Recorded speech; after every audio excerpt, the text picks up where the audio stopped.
Hi everyone, इस video में हम लोग ऑर्गेनाइजेशन के कॉन्सेप्ट के बारे में डिस्कस करेंगे और समझेंगे कि ऑर्गेनाइजेशन क्या होता है, क्यों इसे क्रिएट करते हैं और कैसे इसे क्रिएट किया जाता है। अगर आप इस पूरे कोर्स को एक्सेस करना चाहते हैं तो आप इसे एनरोल कर सकते हैं हमारी वेबसाइट से। वेबसाइट का लिंक मैंने डिस्क्रिप्शन में मेंशन किया हुआ है। यहाँ पे AWS एंड अज्योर के कोर्स हिंदी में अवेलेबल हैं। इंडिविजुअल कोर्सेज के अलावा यहाँ पे पैकेजेस भी अवेलेबल है जहाँ पे डिफरेंट सेट ऑफ कोर्सेज पे डिस्काउंट इंक्लूडेड है। तो वापस आते हैं अपने टॉपिक पे। पिछली वीडियो में हम लोगों ने एक अज्योर डेवऑप्स अकाउंट को यहाँ पे क्रिएट किया था और इस अकाउंट को क्रिएट करते समय मैंने एक ऑर्गेनाइजेशन को भी यहाँ पे क्रिएट किया था जिसका नाम है टेक लर्निंग 1। जब भी हम किसी ऑर्गेनाइजेशन को क्रिएट करते हैं तो उस ऑर्गेनाइजेशन का नाम यहाँ पे यूनिक होना चाहिए, क्योंकि इसी नाम के बेस पे एक URL यहाँ पे जनरेट होता है। तो अगर आप ऊपर यहाँ पे देखेंगे तो एक URL यहाँ पे जनरेट हुआ है और इस URL की मदद से हम इस पर्टिकुलर ऑर्गेनाइजेशन को अभी यहाँ पे एक्सेस कर रहे हैं। ये URL स्टार्ट होता है dev.azure.com से, जिसके पीछे हमारे ऑर्गेनाइजेशन का नाम यहाँ पे मेंशन्ड है। ऑर्गेनाइजेशन के अंदर हम लोग एक या एक से ज्यादा प्रोजेक्ट यहाँ पे क्रिएट कर सकते हैं। लेट्स से अगर मैं एक प्रोजेक्ट यहाँ पे क्रिएट करना चाहता हूँ तो सबसे पहले मुझे एक नाम यहाँ पे मेंशन करना है और इसका नाम मैंने मेंशन किया है प्रोजेक्ट 1। अभी जो भी सेटिंग्स यहाँ पे दिखाई दे रही हैं इसे एज इट इज यहाँ पे रहने देते हैं। Then go ahead and click on create project. Project के कॉन्सेप्ट को हम लोग डिटेल में समझेंगे। अभी हम लोग केवल ये समझना चाहते हैं कि ऑर्गेनाइजेशन के अंदर प्रोजेक्ट किस तरीके से रिफ्लेक्ट होते हैं। तो ऊपर अगर आप देखोगे तो ये है हमारी ऑर्गेनाइजेशन का नाम, जिसका नाम है टेक लर्निंग 1, और इस ऑर्गेनाइजेशन के अंदर मैंने एक प्रोजेक्ट क्रिएट किया है जिसका नाम है प्रोजेक्ट 1। प्रोजेक्ट के अंदर डिफरेंट डेवऑप्स सर्विसेज अवेलेबल हैं जिन्हें हम अपने प्रोजेक्ट के लिए यूज कर सकते हैं। अगर आप लेफ्ट हैंड साइड में देखेंगे तो ये सर्विसेज यहाँ पे लिस्टेड हैं। पहला है बोट्स, दूसरा है रेपोज, तीसरा है पाइपलाइंस, चौथा है टेस्ट प्लान्स और पांचवा है आर्टिफैक्ट्स। ये सर्विसेज क्या होती हैं, कैसे इसे यूज किया जाता है, थ्रू आउट डेवऑप्स के कोर्स में हम लोग इन्हीं सर्विसेज पे यहाँ पे फोकस करेंगे। तो अभी के लिए जिस कॉन्सेप्ट पे हम लोग फोकस कर रहे हैं वो है ऑर्गेनाइजेशन। और अगर इसे इस डायग्राम की मदद से समझें तो अभी आप देख सकते हैं कि मैंने एक ऑर्गेनाइजेशन यहाँ पे क्रिएट किया है। इस ऑर्गेनाइजेशन का नाम है टेक लर्निंग 1 और इस ऑर्गेनाइजेशन के अंदर मैंने एक प्रोजेक्ट यहाँ पे क्रिएट किया जिसका नाम है प्रोजेक्ट 1। प्रोजेक्ट 1 के अंदर हम लोगों ने देखा कि डिफरेंट डेवऑप्स सर्विसेज अवेलेबल हैं जिनकी मदद से हम अपने प्रोजेक्ट पे यहाँ पे काम कर सकते हैं।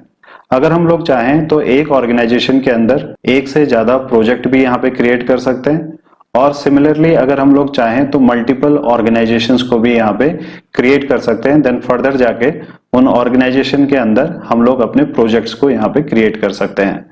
तो अगला क्वेश्चन यहाँ पे यह है कि ऑर्गेनाइजेशन होता क्या है। ऑर्गेनाइजेशन को आप एक कंटेनर की तरह यहाँ पे समझ सकते हैं जिसके अंदर हम लोग मल्टीपल प्रोजेक्ट्स को क्रिएट करते हैं और प्रोजेक्ट्स के अंदर हम डिफरेंट सर्विसेज को यूज कर सकते हैं।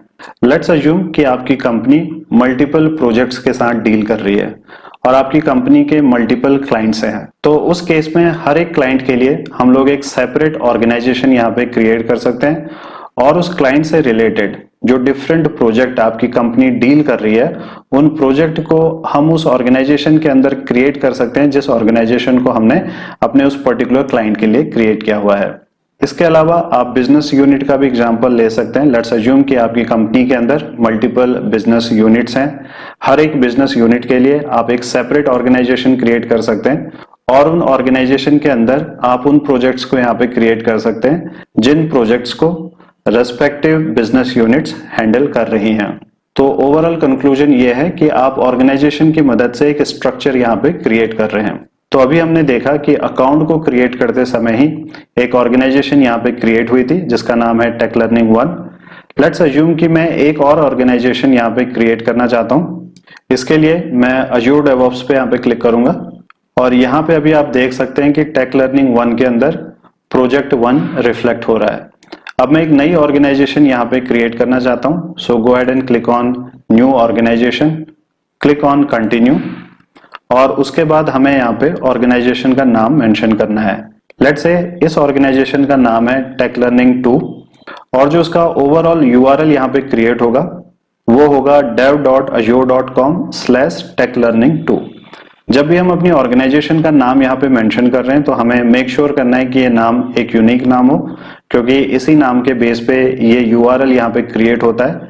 और अगर हमारा नाम यहाँ पे यूनिक नहीं है तो ये आपको एरर मैसेज यहाँ पे थ्रो करेगा। यूआरएल के इस पर्टिकुलर पार्ट को हम लोग यहाँ पे मॉडिफाई नहीं कर सकते हैं, लेकिन ऑर्गेनाइजेशन का जो भी नाम हम चाहते हैं उसे हम लोग यहाँ पे मेंशन कर सकते हैं। बट इसकी एक ही कंडीशन है कि वो नाम यहाँ पे यूनिक होना चाहिए। इसके बाद ये पूछ रहा है कि इस ऑर्गेनाइजेशन के अंदर जो भी प्रोजेक्ट आप क्रिएट करेंगे वो प्रोजेक्ट किस रीजन पे होस्ट होंगे। अगर मैं यहाँ पे ड्रॉप डाउन पे क्लिक करूं तो आप देख सकते हैं कि मल्टीपल रीजन्स यहाँ पे लिस्टेड हैं। जिस भी रीजन को मैं यहाँ पे सिलेक्ट करता हूं, लेट्स से मैं यहाँ पे सिलेक्ट कर रहा हूं साउथ इंडिया, तो साउथ इंडिया डेटा सेंटर के अंदर प्रोजेक्ट का जो डेटा है वो जाके यहाँ पे स्टोर होगा, क्योंकि end of the day project पे हम किसी एप्लीकेशन पे काम करेंगे, उस एप्लीकेशन का अपना डेटा रहेगा, अपना कोड रहेगा, वो सारा डेटा जाके साउथ इंडिया रीजन के अंदर स्टोर होगा। अगर हम लोग चाहें तो डिफरेंट रीजन को भी यहाँ पे सिलेक्ट कर सकते हैं based on our client availability and business requirement. तो अभी मैं साउथ इंडिया को ही यहाँ पे सिलेक्ट कर रहा हूँ। इसके बाद हमें इन कैरेक्टर्स को यहाँ पे मेंशन करना है, then go ahead and click on continue. अभी आप देख सकते हैं कि टेक लर्निंग 2 नाम से एक ऑर्गेनाइजेशन यहाँ पे क्रिएट हुई है। इस ऑर्गेनाइजेशन को मैंने यहाँ पे सिलेक्ट किया हुआ है और ऊपर अगर आप देखेंगे तो जो इसका यूआरएल है वो भी यहाँ पे मेंशन्ड है। इसके बाद इस ऑर्गेनाइजेशन के अंदर हम लोग प्रोजेक्ट्स को यहाँ पे क्रिएट कर सकते हैं। लेट्स से इस प्रोजेक्ट का नाम है project 2, then go ahead and click on create project. और प्रोजेक्ट के अंदर डेवऑप्स की जो डिफरेंट सर्विसेज हैं वो यहाँ पे रिफ्लेक्ट हो रही हैं। वापस से हम लोग क्लिक कर लेते हैं अज्योर डेवऑप्स पे। जब भी हम किसी ऑर्गेनाइजेशन को यहाँ पे क्रिएट करते हैं तो उस ऑर्गेनाइजेशन की सेटिंग्स को भी हम लोग यहाँ पे कॉन्फ़िगर कर सकते हैं। अगर इस डायग्राम की मदद से समझें, लेट्स से ये है हमारी ऑर्गेनाइजेशन टेक लर्निंग 1। यहाँ पे हमें कुछ सेटिंग्स मिलती हैं कॉन्फ़िगर करने के लिए, जिसे हम लोग बोलते हैं ऑर्गेनाइजेशन सेटिंग्स। और जो भी हम इन सेटिंग्स के अंदर यहाँ पे कॉन्फ़िगर करते हैं वो जाके पूरे के पूरे ऑर्गेनाइजेशन पे यहाँ पे अप्लाई होता है। लेट्स अज्यूम कि मैं टेक लर्निंग 1 ऑर्गेनाइजेशन की कुछ सेटिंग्स को यहाँ पे चेंज करना चाहता हूँ।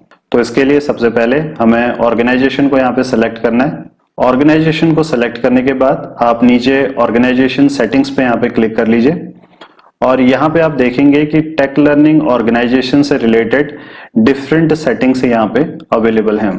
इस वीडियो में हम लोग केवल कुछ बेसिक सेटिंग्स के ही बारे में डिस्कस करेंगे, क्योंकि इन सेटिंग्स को कॉन्फ़िगर करने से पहले इनसे रिलेटेड कॉन्सेप्ट को समझना जरूरी है। और जब ये कॉन्सेप्ट हमारे दिमाग में क्लियर रहेंगे तभी हम इन ऑर्गेनाइजेशन सेटिंग्स को बेहतर ढंग से कॉन्फ़िगर कर सकते हैं। जैसे जैसे हमारा कोर्स आगे बढ़ेगा इन ऑर्गेनाइजेशन सेटिंग से रिलेटेड कॉन्सेप्ट भी हमारे दिमाग में क्लियर होते जाएंगे और ये जो डिफरेंट सेटिंग्स हैं ऑटोमेटिकली हमें यहाँ पे समझ में आने लगेंगी।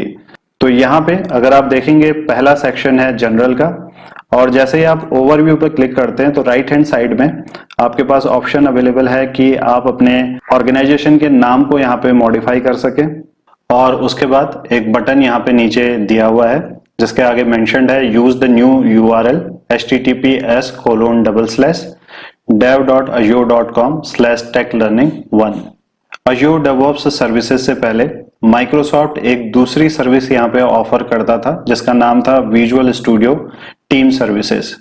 विजुअल स्टूडियो टीम सर्विसेज को 10 सितंबर 2018 को माइक्रोसॉफ्ट ने रीनेम किया और रीनेम करने के बाद हम इसे अज्योर डेवऑप्स सर्विसेज के नाम से अभी जानते हैं।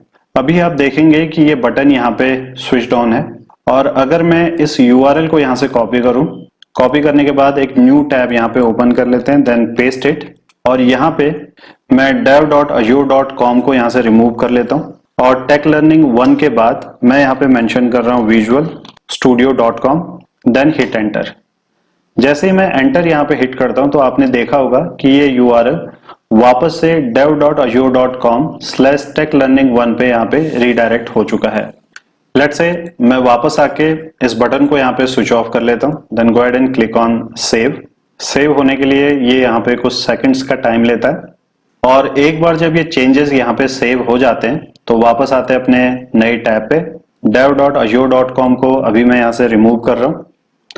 टेक लर्निंग 1 के पीछे मैं मेंशन कर लेता हूँ Visual Studio, then hit enter. और अभी जब मैं यहाँ पे एंटर हिट कर रहा हूँ तो ये जो URL है अभी यहाँ पे इस पर्टिकुलर यूआरएल पे रीडायरेक्ट नहीं हुआ है। तो अगर हम इस बटन को यहाँ पे ऑन करते हैं तो उस केस में हम लोग नए यूआरएल को यहाँ पे यूज कर रहे हैं, लेकिन जब हम इस बटन को यहाँ पे ऑफ करते हैं तो उस केस में हम पुराने यूआरएल की मदद से भी अपनी ऑर्गेनाइजेशन को यहाँ पे एक्सेस कर सकते हैं। इसके बाद जो अगली सेटिंग यहाँ पे रिफ्लेक्ट हो रही है वह है प्रीवियस यूआरएल। जब भी कोई वेबसाइट या फिर एप्लीकेशन इंटरनल या फिर एक्सटर्नल यूजर के पर्सनल डेटा को कलेक्ट करती है तो उस केस में हमें प्रिवेसी पॉलिसी को भी डिफाइन करना होता है, जो कि एक लीगल रिक्वायरमेंट है। यहाँ पे हम अपने प्रिवेसी यूआरएल को मेंशन कर सकते हैं। प्रिवेसी यूआरएल उस डॉक्यूमेंट की तरफ पॉइंट करता है जिस डॉक्यूमेंट में ये डिस्क्राइब्ड है कि यूजर के पर्सनल डेटा को, चाहे वो इंटरनल हो या फिर एक्सटर्नल, हम यहाँ पे किस तरीके से प्रोटेक्ट और डील कर रहे हैं। इसके बाद डिस्क्रिप्शन में आप अपने ऑर्गेनाइजेशन के डिस्क्रिप्शन को मेंशन कर सकते हैं। टाइम जोन में डिफरेंट टाइम जोन से यहाँ पे लिस्टेड है और जिस भी टाइम जोन को हम लोग यहाँ पे सेलेक्ट करते हैं उसके बाद जितनी भी एक्टिविटी हम इस ऑर्गेनाइजेशन के अंदर कर रहे हैं वो सेम टाइम जोन में यहाँ पे ट्रैक होती है। लेट्स से यहाँ पे मैं इंडियन टाइमिंग को मेंशन कर लेता हूँ, click on it and then finally हम इसे यहाँ पे ले जाके सेव कर सकते हैं। रीजन पे अभी यहाँ पे साउथ इंडिया रिफ्लेक्ट हो रहा है, तो जब भी हम किसी ऑर्गेनाइजेशन को क्रिएट कर रहे हैं तो मेक श्योर केयरफुली हम इस रीजन को यहाँ पे सेलेक्ट कर रहे हैं, क्योंकि एक बार जब हम रीजन को यहाँ पे सेलेक्ट कर लेते हैं तो उसके बाद फिर हम इसे यहाँ पे चेंज नहीं कर सकते हैं। चेंजेस करने के बाद आप इन चेंजेस को यहाँ पे सेव कर लीजिए। चेंज अभी सक्सेसफुली सेव हो चुके हैं। अगर आप इसे यहाँ पे स्क्रॉल डाउन करें, इसके बाद अगली सेटिंग है ऑर्गेनाइजेशन ऑनर की। यहाँ पे हमारे पास ऑप्शन भी अवेलेबल है कि अगर हम ऑर्गेनाइजेशन ऑनर को चेंज करना चाहते हैं तो इसे यहाँ से चेंज भी कर सकते हैं। नीचे अगर मैं स्क्रॉल डाउन करूं तो टेस्टिंग के दौरान मैंने इस ऑर्गेनाइजेशन के अंदर एक प्रोजेक्ट को क्रिएट किया था और फिर उसे डिलीट किया, तो इसीलिए डिलीटेड प्रोजेक्ट में ये मुझे प्रोजेक्ट 1 का नाम यहाँ पे शो कर रहा है। लेट्स से अगर मैं इस प्रोजेक्ट को यहाँ पे रीस्टोर करना चाहता हूँ तो मैं यहाँ पे रीस्टोर पे क्लिक करने के बाद इस प्रोजेक्ट को रीस्टोर कर सकता हूँ। जिस भी प्रोजेक्ट को हम लोग डिलीट करते हैं वो 28 डेज के लिए अवेलेबल रहता है। 28 डेज के बाद वो प्रोजेक्ट परमानेंटली यहाँ पे डिलीट हो जाता है। इसके अलावा अगर हम लोग चाहें तो ऑर्गेनाइजेशन को भी यहाँ पे डिलीट कर सकते हैं। इसके लिए हमें क्लिक करना है डिलीट पे और हमारे ऑर्गेनाइजेशन का जो नाम है, जैसे ही हम लोग इसे यहाँ पे मेंशन करेंगे Ctrl+C एंड Ctrl+V, तो आप देख सकते हैं कि डिलीट का ऑप्शन यहाँ पे इनेबल हो गया है और जैसे ही मैं डिलीट पे यहाँ पे क्लिक करूंगा तो ये ऑर्गेनाइजेशन यहाँ पे डिलीट हो जाएगी। तो अभी के लिए मैं इसे कैंसिल कर लेता हूं, देन क्लिक ऑन प्रोजेक्ट्स। तो एक प्रोजेक्ट था प्रोजेक्ट 1 जिसे मैंने डिलीट किया।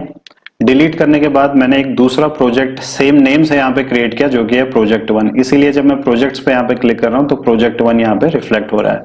तो जितने भी प्रोजेक्ट हमारे ऑर्गेनाइजेशन के अंदर एग्जिस्ट करते हैं वो सारे के सारे प्रोजेक्ट यहाँ पे रिफ्लेक्ट होंगे।